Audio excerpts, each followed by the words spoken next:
Tercer domingo del tiempo ordinario, ciclo C, 23 de enero del 2022, Lucas capítulo 1, versículos 1 al 4 y 4 versículos 14 al 21. En el primer punto meditamos. Muchos han tratado de relatar ordenadamente los acontecimientos que se cumplieron entre nosotros, tal como nos fueron transmitidos por aquellos que han sido desde el comienzo testigos oculares y servidores de la palabra. Por eso, después de informarme cuidadosamente de todo desde los orígenes, yo también he decidido escribir para ti, excelentísimo Teófilo, un relato ordenado, a fin de que conozcas bien la solidez de las enseñanzas que has recibido. Nos hemos preparado para escuchar este pasaje evangélico, repitiendo aquel acto de fe en el estribillo del Salmo responsorial. Tus palabras, Señor, son espíritu y vida. En la aclamación al Evangelio, la liturgia separó algunas palabras del resto del pasaje, proponiéndolas como tema de reflexión para la homilía. El Señor me ha enviado a anunciar la buena noticia a los pobres. Es un oráculo del profeta Isaías que Jesús se aplica a sí mismo.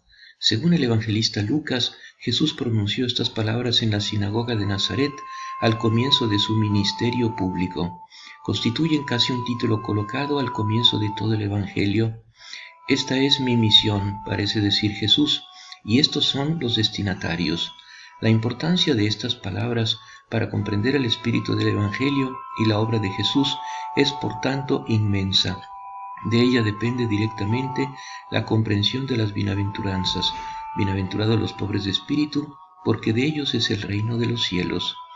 Señor Jesús, que encomendaste la transmisión de tu palabra y de tus enseñanzas a tus discípulos y testigos, concédenos la gracia de acoger todo esto de la Iglesia y el celo de saber transmitirlo fielmente a las generaciones presentes y venideras para su salud y salvación. En el segundo punto meditamos. Jesús volvió a Galilea con el poder. El Espíritu y su fama se extendió en toda la región. Enseñaba en las sinagogas y todos lo alababan. Jesús fue a Nazaret, donde se había criado. El sábado entró como de costumbre en la sinagoga y se levantó para hacer la lectura. Le presentaron el libro del profeta Isaías y abriéndolo encontró el pasaje donde estaba escrito: El Espíritu del Señor está sobre mí, porque me ha consagrado por la unción. Él me envió a llevar la buena noticia a los pobres, a anunciar la liberación a los cautivos y la vista a los ciegos, a dar la libertad a los oprimidos y proclamar un año de gracia del Señor. Debemos hacernos dos preguntas. Primero, ¿cuál es el alegre mensaje que se está proclamando? Segundo, ¿quiénes son los pobres a quienes se anuncia? En labios de Isaías, que pronunció estas palabras a sus compatriotas deportados a Babilonia, el alegre mensaje fue la seguridad de que Yahvé, su Dios, estaba a punto de recuperar la suerte de su pueblo, que volvería a extender su brazo como en Egipto para redimir a su pueblo. Jerusalén, la ciudad santa, sería reconstruida. Volverían allí con el mismo gozo con que el niño se precipita hacia el vientre de la madre, en ella serían consolados. Una vez de regreso en Jerusalén, la espera no termina, sino que se ensancha hacia un horizonte y una realidad mayor y más misteriosa, una soberanía de Dios ejercida de cerca, personalmente en la tierra. Cuando Jesús en Nazaret cerró el rollo y dijo: hoy se ha cumplido esta escritura que han oído con sus oídos, fue como si dijera abiertamente: la antigua promesa de Dios se ha cumplido. Hoy conmigo se realiza este nuevo señorío de Dios en la tierra. En otras palabras, repetía su invitación: conviértanse porque el reino de Dios ha llegado. Este reino significa, sí, el señorío de Dios, un señorío, sin embargo, que no se expresa en dominación, en imposición de leyes, sino en liberación de toda dominación y esclavitud. Se expresa en la paz y la alegría del Espíritu, como dice San Pablo. Para los pobres todo esto es un alegre anuncio, ya que en un reino de Dios hecho así ya no existen esas leyes férreas y despiadadas que permiten a los ricos y poderosos tener siempre la razón, oprimir a los débiles y ser llamados además también un bienhechor. En el nuevo reino las relaciones se invierten, los últimos son los primeros, son los privilegiados, los invitados de honor, no en el sentido de que se conviertan en los nuevos ricos y los nuevos poderosos, un opresor derroca a otro, sino en el sentido de que el metro de valoración ha cambiado a su favor. El servicio ahora es el valor, no el poder, el ser, no el tener. Y ahora la otra pregunta: ¿quiénes son los pobres a los que se anuncia el alegre mensaje? En otras palabras, ¿cuál es la pobreza que se declara bienaventurada aquí y en el resto del Evangelio? Algunos responden: es un estado social, es el simple hecho de no tener bienes y estar a merced de otros, es decir, literalmente oprimidos. Como el pobre Lázaro de la parábola, los sentimientos y los méritos personales no cuentan para nada. Lo que importa es que Dios es justo, soberano, y como todo justo soberano, al menos en la mentalidad del Antiguo Oriente, debe asimismo proteger a los que no tienen otro defensor. Otros dicen: es una actitud del espíritu, una manera de ser pobre que supone pobreza de hecho, pero no necesariamente, y en todo caso no se identifica con ella. Decimos: es la una y la otra cosa juntas, es una actitud interior que se funda en un estado de hecho o tiende hacia él, es la pobreza sin añadidos del texto de las bienaventuranzas de Lucas y la pobreza de espíritu de las bienaventuranzas de Mateo juntas. La pobreza evangélica no puede ser captada en toda su profundidad si no es mirándola con estos dos ojos.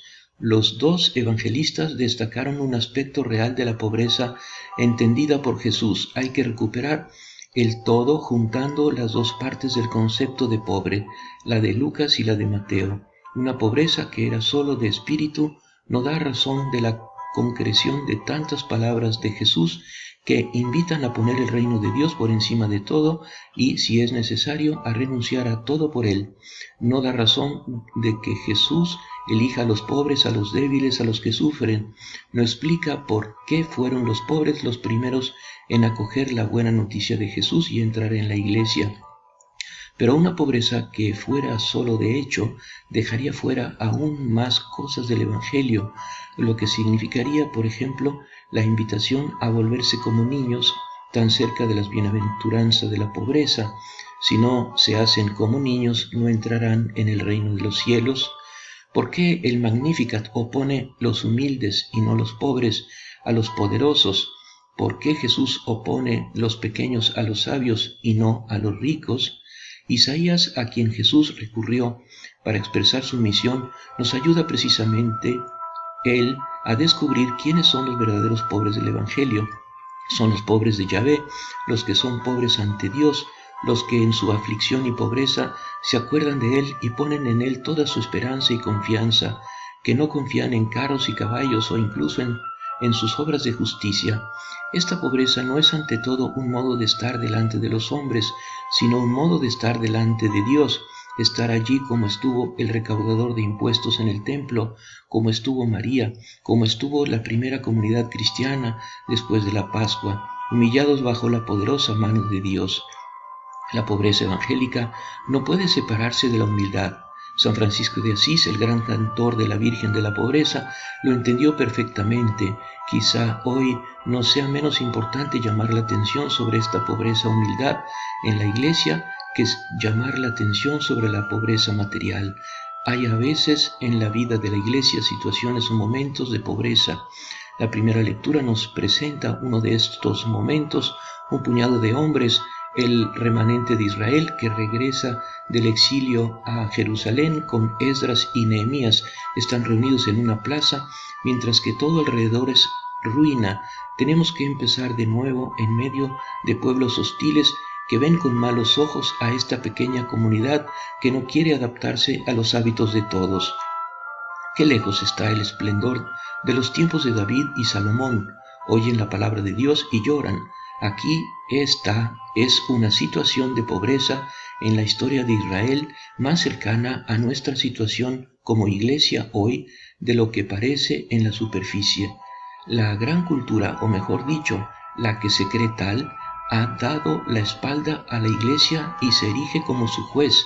Los cristianos son cada vez más una minoría y a veces son incluso ridiculizados. Muchas veces pierden sus batallas, como sucedió en aquellas en contra del divorcio y del aborto, y alguien habla de la situación de gueto de los católicos. Qué lejanas son las glorias que hubo en el régimen del cristianismo, de cristiandad. Vivir esta situación de pobreza significa dejar de luchar con el mundo, tramar venganzas políticas, hacerse pasar por víctimas.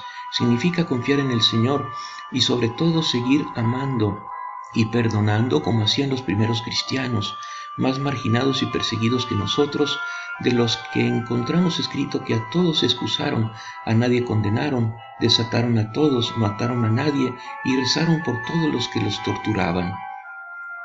Su no al compromiso y a la apostasía solo les hizo aparecer más luminosos sobre el fondo de su no al odio y al resentimiento. Espíritu Santo, fortaleza de los mártires, danos la conciencia de la misión recibida por Jesús en el bautismo y la valentía para llevar a cabo este anuncio del Evangelio a los humildes todos los días de nuestra vida. En el tercer punto meditamos: Jesús cerró el libro, lo devolvió al ayudante y se sentó. Todos en la sinagoga tenían los ojos fijos en él. Entonces comenzó a decirles: hoy se ha cumplido este pasaje de la Escritura que acaban de oír. Cerrando el rollo del libro ese día, Jesús dijo: hoy se cumple esta Escritura. Nosotros también cerramos ahora el libro del Evangelio del que hemos oído estas cosas, pero no todo puede acabar aquí. En efecto, en cierto sentido, todo comienza a partir de este momento. Sabiendo estas cosas, que el reino de Dios es para los pobres, serán dichosos si las practican, nos repite Jesús. Las palabras de Jesús se cumplen de nuevo cada vez que hay alguien que la escucha y la pone en práctica. El hoy que pronunció aquel día se prolonga en la iglesia y aún perdura. En otras palabras, también nosotros somos enviados a anunciar un alegre mensaje a los pobres. La Eucaristía que recibimos asegura que el Espíritu del Señor que estaba sobre Jesús de Nazaret esté también sobre nosotros y podamos cumplir como Él esta Escritura. María Santísima, que supiste hacer de tu vida un continuo sí a la voluntad de Dios, danos la docilidad al Espíritu Santo para seguir tu ejemplo, a fin de que la salvación de tu Hijo se cumpla continuamente en nosotros y a través de nosotros. Amén.